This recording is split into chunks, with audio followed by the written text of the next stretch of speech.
we're here with the Red Hot Chili Peppers. This is Flea right here. I have Anthony. And there's John Frusciante. And first, let's just say, great show tonight. You guys do a lot of it. It's very improvisational. What do you have to say about that? I was raised on jazz music because my stepdad was a jazz musician. And I was raised in a house originally where we looked down on rock music. Like I was kind of taught that it was not, it was music for people who didn't really care about music, and I had that attitude when I was young. Because jazz, you make it up as you go along, and you got to know all this stuff. And rock, it's just this paint by numbers thing. And of course, I was wrong because there was so much improvisation. I just didn't know about it. Now we just automatically start every show by improvising. Like that's the first song is free form. Whatever happens, happens. Oh, and it's also important to be able to play a really good show or to be able to play a really bad show and to never be sure what you're going to do. With us, on a great night, it could be up here, and it seems like lately, generally, it is at a high place, but when it's bad, it goes to a much lower level than it would normally go. But that's what makes it mean something when it reaches those high levels, It's like being on a high wire, taking the chance. It's just an element of risk. You might fall off that high wire and feel like a pile of shit on the floor, and then 3 songs later you're like, wait a second, I don't think my neck is broken. I can still play. It's just the business side underestimates people's ability to get turned on by improvisation or just inventing something on the spot. Like your managers might say, you got to play all of the hits tonight. That's what people want to hear. But then the true traffic, people freak out. I think the audience knows that they're a part of it, and that's a big part of the reason why it goes over well, is because they know that their energy is feeding the music, They're a part of a unique experience that will only happen once, That's a good feeling. I think it makes them feel like the important people they are, So never underestimate, when kids come to our shows, don't underestimate their intelligence. When you assume that someone has the intelligence to rise to a high level, then they can do it. I've just seen guys rise steady, and now you've come out with Stadium Arcadium. Now a lot of people would have said, hey, double album, you're crazy. And now you got 6 Grammy nominations, and it just seems like the crowds are just better than ever.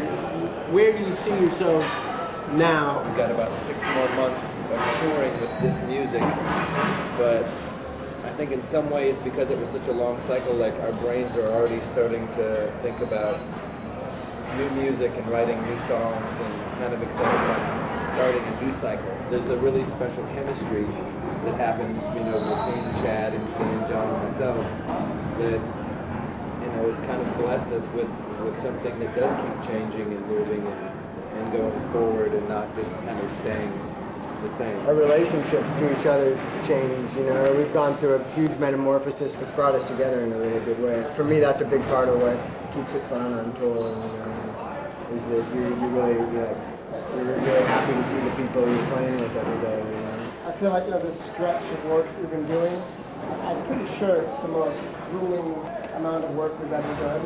If I didn't feel like I could trust and count on these guys with my heart, then I couldn't do it. And people think about the rock and roll life, they associate, hard partying, late nights, lots of women. Now you guys are all, just generally all the healthy things you do. I mean, your diet, your yoga, your it's just like exercise. we take the process seriously. What we have in front of us to do this work, we want to honor the tradition of rock music, and we want to honor our opportunity to present who we are. The rock and roll business, or even fame in general, has a tendency to keep people the same all the time. People fit into their little socket that they fit into, and they stay there. In some ways, you're scared to change, and I think it's a really healthy thing to take that tendency on, by making a conscious effort to grow. One time we got off tour and I started taking math lessons. I just don't want my brain to just die. And you've actually done a great job of sticking to your commitment, to doing that. It's hard. To take whatever that little bit of time is every day that you can do to take a step forward as a human being, it really makes a difference. Can I ask you one question? Yeah. Are you gonna eat that omelet? Oh, to ask you about the food, because you guys have a very kind of specialized food thing here. So tell me what's going on. You got... Well, hold on. Well, here's the guy right here. Reno. Master chef. Everybody's different in this band when they eat, but the one thing that the men at this table have in common is they're looking to eat organically. Like that's kind of a common blanket consideration that we have.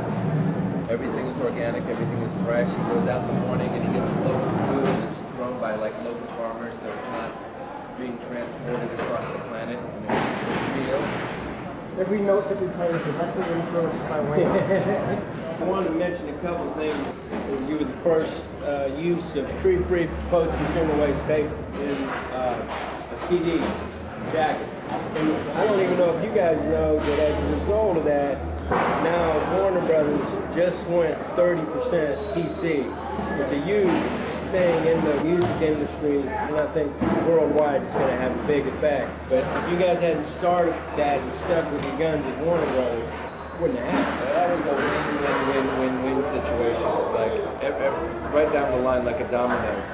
You know, just by knowing people like you and Julia Butterfly, you know, getting the education of how easy it is to like call up, you know, the company and say, hey, we don't want to use trees for our record covers anymore. I know that you've given many tens of thousands of dollars to an orphanage in Peru, Casa de Milagros. We just give a percentage of our earnings to charities, and we always try to find the best ones, and it's just the right thing to do. Having hung out with a lot of people in your business and in the movie business, you guys are about the nicest guys in your position that I've ever seen.